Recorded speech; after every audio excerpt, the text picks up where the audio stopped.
अम्बेडकर को नमन करता हूँ एवं बहुजन समाज में जन्मे सभी संतों गुरुओं एवं महापुरुषों को नमन करते हुए इस कार्यक्रम में आए हुए माननीय मुख्य अतिथि पूर्व विधायक माननीय सतबीर मुन्ना जी एवं तमाम विशिष्ट अतिथिगण माननीय प्रवीण भारती जी, माननीय संतोष पाल जी, माननीय सुशील कुमार गौतम जी, माननीय जगदीश गौतम जी, माननीय डॉक्टर लालचंद अम्बेडकर जी, माननीय चौधरी सुभाष पासी जी एवं माननीय मोहम्मद हारून क्षेत्र पंचायत सदस्य माननीय किशोरी लाल जी, माननीय फिरोज खान जी और अध्यक्षता कर रहे और इस कार्यक्रम के आयोजक माननीय देवेंद्र गौतम जी एवं इस कार्यक्रम के सभी आयोजक बंधु एवं कार्यक्रम में आए हुए सभी युवाओं सभी बुजुर्गों का हम तहे दिल से हार्दिक स्वागत और अभिनंदन करते हैं। सम्मानित साथियों, आज पूरे देश में जगह जगह पर छोटे छोटे नाके पे, छोटे छोटे गली में, चौराहे पे जहां देखिए बाबा साहब डॉक्टर अम्बेडकर की जयंती मनाई जा रही है। पूरे देश में, पूरी दुनिया में 192 देशों में बाबा साहब की जयंती इस बार मनाई गई। आखिर बाबा साहब की जयंती इतना पूरी दुनिया में क्यों मनाई जा रही है? वो तो एक अछूत जाति से थे, आखिर पूरी दुनिया में वो कैसे फैल गए? बाबा साहब डॉक्टर अम्बेडकर की जयंती पूरी दुनिया में इसलिए मनाई जा रही है कि दुनिया में बहुत सारे राजा हुए, लेकिन उन्होंने इंसानों को गुलाम बना करके वो राजा हुए, लेकिन डॉक्टर भीमराव अम्बेडकर ऐसे राजा हुए जिन्होंने इंसानों को राजा बनाने का काम किया। इसलिए बाबा साहब डॉक्टर अम्बेडकर की जयंती पूरी दुनिया में मनाई जा रही है। डॉक्टर अम्बेडकर ने वो काम किया कि जूता सिलने वाला जो कभी सपना नहीं देख सकता था इस देश में सीएम पीएम डीएम बनने का, वो भी सपना देख करके 4-4 बार पहुंच गया। वो डॉक्टर अम्बेडकर की बदौलत पहुंच गया।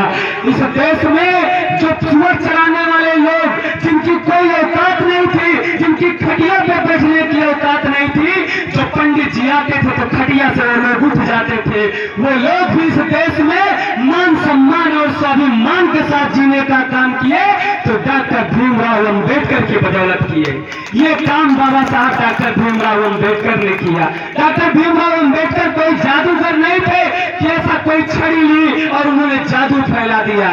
डॉक्टर भीमराव अम्बेडकर संघर्ष किए एक आम इंसान की तरह, जिनके साथ अभी विराह मास्टर जी बता रहे थे कि कितना भेदभाव, कितना अन्याय, कितना अत्याचार उनके साथ हुआ, लेकिन वो हटे नहीं और वो लड़ते रहे और तब तक लड़ते रहे जब तक मनवादी व्यवस्था को पूरी तरीके से नेस्ता नाबूद नहीं कर दिया, तब तक बाबा साहब लड़ते रहे।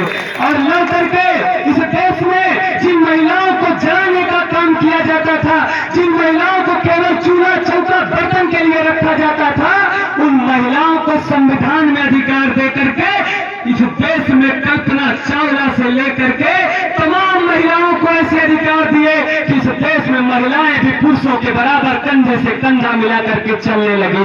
ये डॉक्टर भीमराव अम्बेडकर की देन है। डॉक्टर भीमराव अम्बेडकर जिसके बारे में जितना कहा जाए, जितनी बात कही जाए उतना भी कम होगा, क्योंकि बाबा साहब अम्बेडकर ने आज जो बड़े बड़े लोग आते हैं, जो आपके पैर छूते हैं, जो गिड़गिड़ाते हैं, वो किसी देवी देवता की बदौलत नहीं, वो बाबा साहब के दिए हुए वोट के अधिकार की बदौलत है। नहीं तो 5 साल में भी कोई आपको पूछने नहीं आता।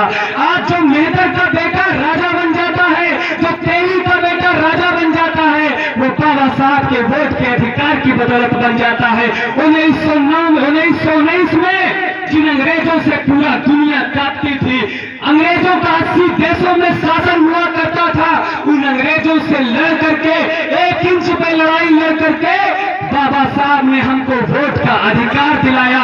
और उसी वोट के अधिकार की बदौलत इस देश में कभी राजा रानी के पेट से पैदा होता था, लेकिन बाबा साहब के अधिकार की बदौलत अब राजा बैलेट बॉक्स से पैदा होता है। ये बाबा साहब डॉक्टर भीमराव अम्बेडकर की बदौलत हुआ। पूरी दुनिया में गुलाम बनाए गए, लेकिन गुलामों के साथ कभी अछूतों जैसा व्यवहार नहीं हुआ। अफ्रीका में गुलाम बनाए गए, अमेरिका में गुलाम बनाए गए, ब्रिटिश में गुलाम बनाए गए, लेकिन कभी उनके साथ अछूतों जैसा व्यवहार नहीं होता था। उनकी परछाई से लोग नफरत नहीं करते थे। लेकिन इस देश में जिसको कहा जाता था कभी ये देश ईरान से लेकर के बर्मा तक और थाईलैंड तक इसका परचम होता था। इस देश में कभी बुद्ध की सभ्यता हुआ करती थी, कभी इस देश में विदेशों से लोग पढ़ने आया करते थे। इस देश में कभी दूध और दही की नदियां बहा करती थी, कभी इस देश को सोने की चिड़िया कहा जाता था। इस देश में राजा हमारे लोग हुआ करते थे। सिंधु घाटी सभ्यता से उठा लीजिए इतिहास इसका, तो आज तक आपको मिलेगा कि हमारे लोगों ने इस देश पे राज किया है। लेकिन जो लोग इस देश पर राज करने का काम किए थे, आज वो गुलाम बना लिए गए और गुलाम बनाने के बाद उनको हजारों हजार जातियों में बांटने का काम किया गया। जो लोग कभी राजा हुआ करते थे उनको रंग बना दिया गया, लेकिन बाबा साहब ने उन रंग को दोबारा राजा बनने का मौका दिया। ये बाबा साहब अम्बेडकर की बदौलत हुआ। बाबा साहब डॉक्टर भीमराव अम्बेडकर, उनके हाथ में उनके किताब है और उन्होंने उंगली ऐसे दिखाई है। उसका मतलब आप समझते हैं उंगली क्यों ऐसे दिखाई है? बाबा साहब ने उंगली आपको संसद की तरफ दिखाई है। संसद ही एक वो जगह है, वो मंदिर है, वहां पर ऐसी शक्ति है जो दुनिया के किसी मंदिर और मजार पे नहीं है। ऐसी शक्ति उस संसद पे है। एक बार बाबा साहब ने कहा कि उस संसद पे चले जाओ, वहां पे जा करके माथा टेक लो, वहां पे कब्जा कर लो, तुम्हारे सारे बने बिगड़े काम तुम्हारे बन जाएंगे और तुम्हारा कोई होने वाला नहीं है। ये बाबा साहब डॉक्टर भीमराव अम्बेडकर ने कहा। एक समय इस देश में था जब गांधी की तूती बोला करती थी, लोग गांधी की टोपी पहन करके वोट मांगा करते थे। लेकिन आज का ये समय है कि बिना जय भीम वालों के बिना किसी को वोट मिलने वाला नहीं है, क्योंकि जय भीम में इतनी ताकत है कि सारे के सारे दल आज जय भीम वालों के पीछे पड़ गए हैं।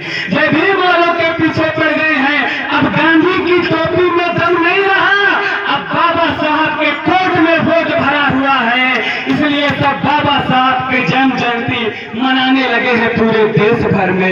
मैं कहना चाहता हूँ, बाबा साहब ने आपको अधिकार दिए, बाबा साहब ने आपको कलम दी। वो ऐसी कलम थी जिसने हजारों साल की गुलामी को काटने का काम दिया। लेकिन उस कलम को तुम रख करके, उस किताब को तुम फेंक करके कांवर उठा करके मंदिर की तरफ जाने का काम कर रहे हो। तुम्हें शर्म आनी चाहिए। इतना महान संविधान, इतने महान अधिकार तुमको बाबा साहब ने दिए और तुम मंदिर की तरफ लाइन लगाए हुए हो। इससे भला नहीं होने वाला। अगर मंदिर से भला होता, अगर मठ से भला होता, तो योगी को मंदिर छोड़ करके वो जा करके वहां संसद पे प्रधानमंत्री मुख्यमंत्री ना बन पाता। अगर उसका वहां पे भला होता, उसने अपना मठ छोड़ दिया और मठ छोड़ करके गया संसद पे कब्जा कर लिया। इसलिए सारी ताकत साथियों इस संसद पे है, वहां पे हमको कब्जा करना होगा। 72 साल का इतिहास रहा है, 72 साल में कोई दलित और मुस्लिम इस देश का प्रधानमंत्री नहीं बन पाया। हमारे लोगों को उस कुर्सी तक नहीं पहुंचने दिया। इस बार समय आ गया है इन लोगों को, जिन लोगों ने हमारी कुर्सी पे कब्जा करके रखा है, इस बार उनको जवाब देने का समय आ गया है। उनको लात मार के हमको कुर्सी पे कब्जा करना होगा और तभी जाकर के बाबा साहब का सपना पूरा होगा, तभी जाके इस देश के दलितों का सपना पूरा होगा, तभी जाके इस देश के पिछड़ों का सपना होगा। इस कुर्मी समाज के लोगों को अपमान किया गया था, साहू जी महाराज का अपमान किया गया था, बाएं पैर के अंगूठे से उनको तिलक लगाया गया था इसी गागभट्ट नामक ब्राह्मण ने।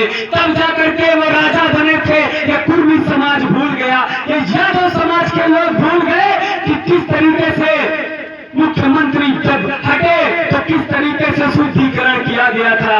ये मौर्य समाज के लोग भूल गए, जिस मौर्य समाज को पूरी दुनिया में बुद्ध जिस मौर्य समाज से थे, जिस सम्राट अशोक मौर्य समाज से थे, जिसने पूरी दुनिया में डंका पीटा, आज वो मौर्य समाज उस बुद्ध को छोड़ करके, उस अपनी विचारधारा, अपनी संस्कृति को छोड़ करके वो राम के पीछे परेशान है, जिस राम ने उनका कभी भला नहीं किया और अंततः